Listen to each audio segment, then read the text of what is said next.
Welcome to Hot Topics. Good morning, Andy. Morning, Phil. How's your world today? It's good, thank you very much. Yeah, and I'm excited to be talking about three topics, I think, that are kind of burning around at the moment. One is quality of service and the outcomes and kind of what view you take. You know, do you take the business view, the clinician's view, or the client's view? Something also around identifying training needs as we come into a new year, and how we kind of link that into good business practice. And I think the third area potentially we might get into is staff retention, but also when people start to fall out within the business and what we do about that. So three really interesting topics, I think. Yeah, and three of which I think are really big topics. So we're going to try and condense this, aren't we, into simple. Well, yeah, three lots of 5 minutes, but we'll probably return to some of them. And there's definitely some content on the Academy site, and I'm actually just working on some content now about what I would call learning needs analysis, but others might call a training plan or something like that. So yeah. And I think also, you know, for those people that I think we're going to go into in depth, I think the idea of what we're trying to do is just shine torch beams on areas which some people may not be considering yet, or if they are considering, just trying to help you find some light at the end of the tunnel to find ways through. And just always remember that we are always here if you need us, and reach out. Obviously, we have got loads of resources through our academy. If you want to check that out, then please feel free to do so. Where are we going to start then, mate? Where are we going to start? Should we start with, I think it's topical if we start around training needs, because, you know, at the time of recording this, everyone is renewing their HCPC. So for the physiotherapists listening to this, then obviously this is our, we have to be registered with the Healthcare Professionals Council. So therefore, and some people have been then randomly selected for their CPD audit, of which, when I looked at my social media platforms, which I have to say I rarely do, and I try to limit myself from these days, there was an awful lot of people going into, I would say, a slight panic mode. So I think it's, you know, we talked about this, you know, you do a lot more of this work, and I know that some work that you're currently doing. For me, if you're in one of those panics, or you are sat there relieved that your name wasn't, oh yeah, thank God it wasn't me this time, then I think it shows there's some time to reflect on potentially how you are, what you are doing, you know, and how do you improve over the next 2 years.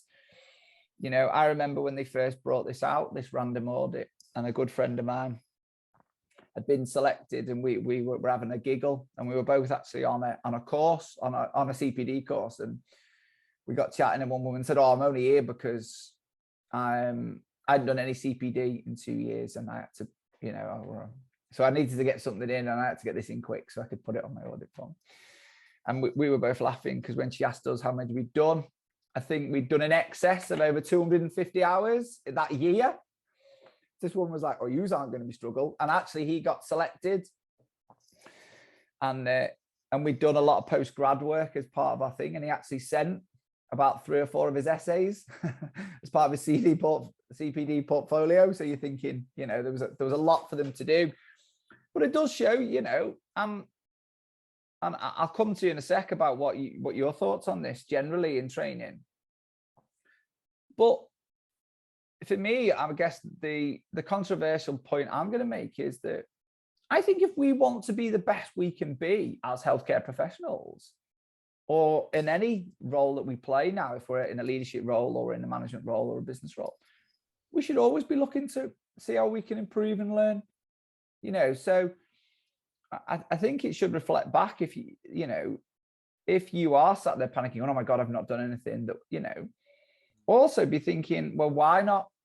If it's time, what can you do differently to create time and make time in your diary that you can put that time to improve yourself and be better than you can be?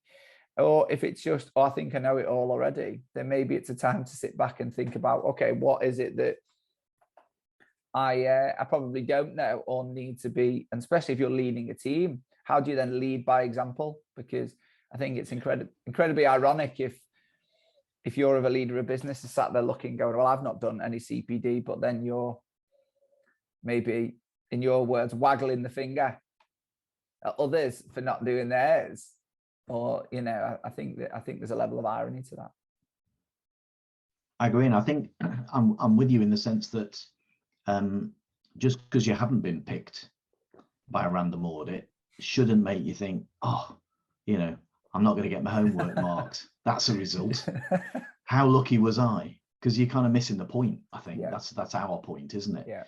You know, it's in our own best interests to be current, to be looking for fresh ideas, to be maintaining our current knowledge and our expertise, and taking some time out. There's a lot of training around there that you know, I'd call this sheep dip.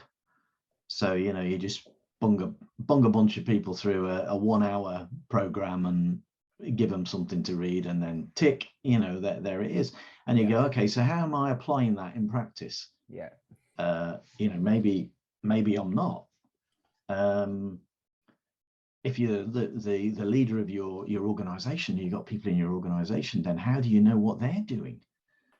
And if you're spending money sending people on programs, then are you getting value for money? Are they actually putting that into practice? Are they bringing it back into the organization? How is that working? So that's the key for me, I think, is, you know, if you're the business owner, yeah, sure, HCPC registration is really important. But much more than that, you know, what's your business plan look like? What new products or services might you be bringing on? If you've got new employees who maybe need some training, if you've got longer serving colleagues who maybe need some refresher, how are you building that into a plan within your organization? And then how are you mapping that out? And then how are you making sure, if you send Andy on a course, be that virtual, be it to read a book, to read a journal, to do some research, to write up a case study of somebody that you've been treating over time, well, you know, how do you know that Andy's actually done that? And if you're the supervisor or the manager, then it's incumbent upon you really to make sure that people are following through.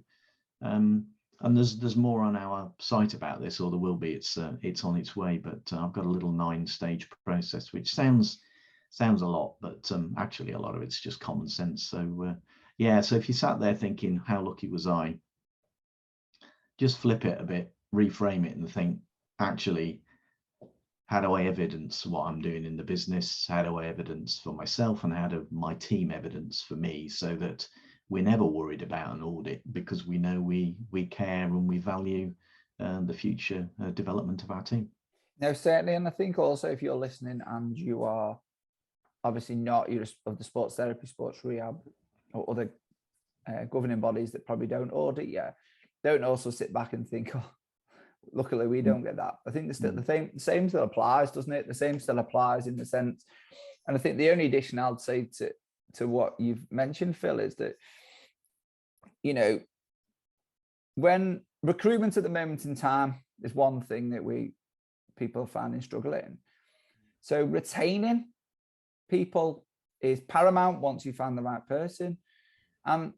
You know, sometimes going through a personal development is one of and having those training needs met in an organization could be the reason why someone wants to stay with you, or someone wants to leave because they're not being met. So I think it's important, if you're whatever stage of business you're at, if you've got a really large practice or your early stage, you know, how are you thinking about integrating training and as part of your staff retention as well as your client retention, if that's.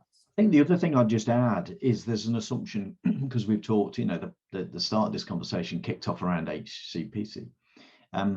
You've got a lot of, but depending on the size of your clinic, you've got non-clinical colleagues. Yeah. And you've also got clinical colleagues who need operational management or leadership skill. Now that you also need to be thinking about their skills, their knowledge. You know, just because it isn't audited in the same way, you know, if you've got an office manager or a bookkeeper, or you've got, you know, front of house team or whatever, think about their needs too, because they're paramount and they're fundamental as the success of your business. So we often joke about, well, let's go and do the latest kind of shoulder rehab clinic so that we can get a marginal gain on how brilliant we are with treating shoulders. But we might never think about developing our customer relationship skills for our clinical team or for our front of house reception. And yet, vitally important. Yeah, certainly. And I would say that just because that, and I think with those kind of things, it's a mindset thing, isn't it? That, just because it isn't going to be checked up on you, doesn't mean you don't need to be doing it. I've always got the opinion that, most of us know what an elite or an excellent business should look like, because we can refer to, look at your bookshelf. We've all got bookshelves like that, of books that tell you what you can do. So, just because you're not being checked up, it doesn't mean that you shouldn't be doing it anyway. And I think that's the practice. It's like your analogy when we started it. It's just because the teachers might mark your homework, it doesn't mean that you shouldn't do it, and you shouldn't, do it to the best of your ability. And I think that very comes down to running your therapy business. I think, if you genuinely are passionate about growing your business and having something that's not only going to improve your life, but also those that work in your team, and you can maintain to pay them good salaries, then I think it's important that we're always doing our best at all times. I think that's the key. Yeah, I agree with that, Andy. Where should we move on to? So, we were talking a conversation that I think has become prevalent over the last couple of weeks. We've had conversations of especially clinics that are growing and recruiting an awful lot, discussing around, we keep talking around, it comes up in conversations about patient outcomes. Mm-hmm. Now, funnily enough, I've just recorded a load of content for our academy, which will be available the end of this month or early next month. An awful lot around our consultation education plan that we talk around. And this seems to be a common conversation that we talk around. There's this, what is the average number that somebody should be seen in clinic? What is the, what is right? What's ethical? What's not? And it's certainly something that's been debated in the 20 years that I've been practicing. It's been debated, and it still seems to be something that goes on. So I'm going to start off with my conclusion of it, Phil, and then we'll see where the discussion goes. But my conclusion is that when somebody comes to you, then it's always been my opinion and my approach that what I want to do is help them get back to achieving what they want to do in their life. Now, I certainly in my early career didn't have the end of I was still lacking in my strength and conditioning skills. I was probably my return to playing sports skills. So I knew that I wanted to get people back to being able to run at the best, or to be able to complete an Ironman, or to be able to get back on a football pitch after an ACL. And so I think those goals, those bigger goals than just let's get rid of the pain. I've got a bad back, right? Okay, pain's gone, brilliant, high five, let's go. I think that, clinicians now have got a greater skill set, which means that sometimes people are going to be with you longer. So, but also it means that if you're working with somebody that's very competent, they might be with you longer over time, but doesn't mean over sessions, because you could leave somebody. So I think it's a very multifactorial decision to say how many times they see with you. I guess the question comes back to, what is it we're looking to help a client, a customer, patient achieve? And I still believe that it's, as a healthcare professional, and especially in the private sector, I understand those of you listening that are in the NHS, you've got constraints that you are stuck towards, or if you're in some organizations where there is some constraints. But if you are a therapy business owner listening to this, and you've got a team of people, or considering a team of people, start to ask yourself and question what it is that you want to be known for in a customer's world. Is it that they got me better, but I then had to go and find a personal trainer to know what to do to get stronger? Or is it that when they come to you and you can confidently educate them coach them and almost facilitate the whole journey back to where they want to do. So you can guarantee that when the person walks into your practice, maybe unsure, unaware, or unknowing of what's going on in the world, you can facilitate a journey back to having that confident person. Because I still believe that's what we're here for. I think I still believe that's what we should be driving for, that, you know, we are starting to give people the lives back, the life that they want to live and how they want to live it and with who they want. So that's, yeah, I suppose my reflection back, I kind of obviously go along with your line here. I mean, for me, I think sometimes people confuse performance targets, performance indicators as being the goal. You know, sometimes you might say, well, you know, average of 6, or, you know, an average of 9, or, you know, maybe 12 or whatever. And people then perhaps misunderstand and get fixated on, well, I've got to do 6. And the answer is, well, no, because we're talking about indicators, measures, and people recover at different rates. Yeah. Okay, I know very little about the biological, mechanical side of the business, but in my own life, I know that certain parts of my body take longer to fix, and the older I get, the longer they take. So I'm a dynamic individual coming into a clinic looking for some support.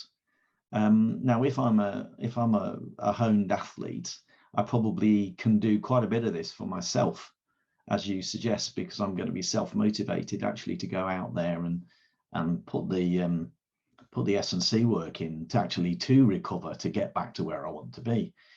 But not everybody's going to be like that individual. So having the interpersonal skills, the technical clinical knowledge to understand, and then to say, as I would say, you know, begin with the end in mind. So Andy, you know, what do you aspire? I can see you've got an XYZ, but what do you aspire to be in 6 months, 12 months time? What do you want to be doing?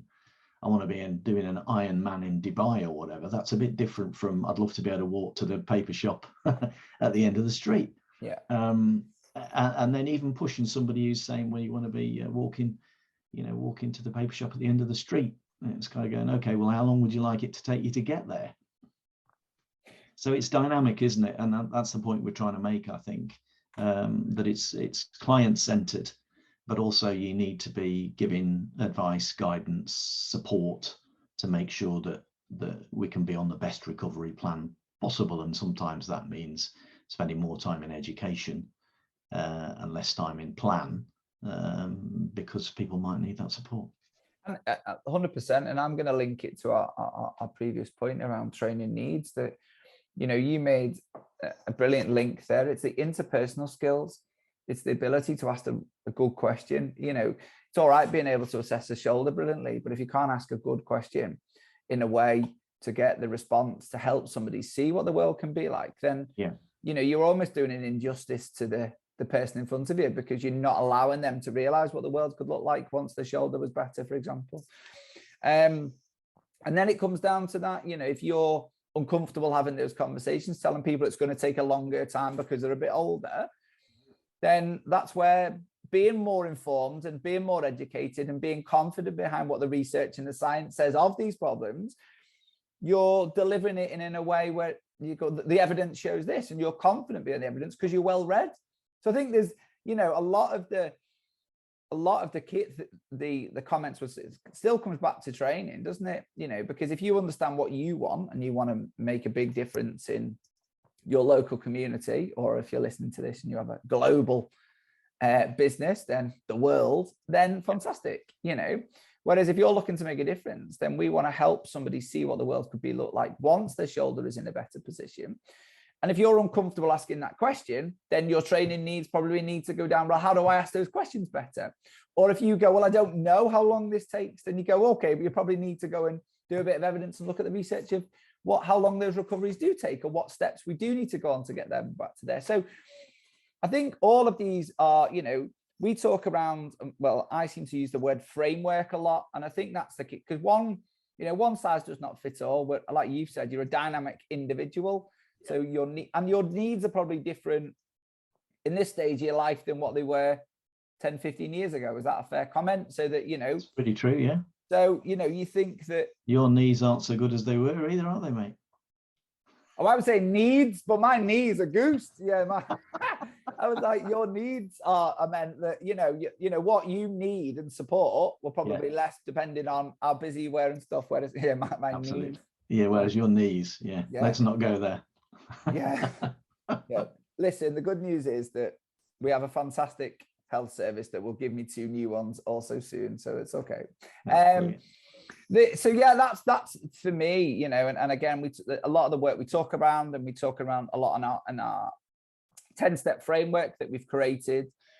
Again, looking at this and helping people put these frameworks in, and then identifying where it is they need to focus some of their training on.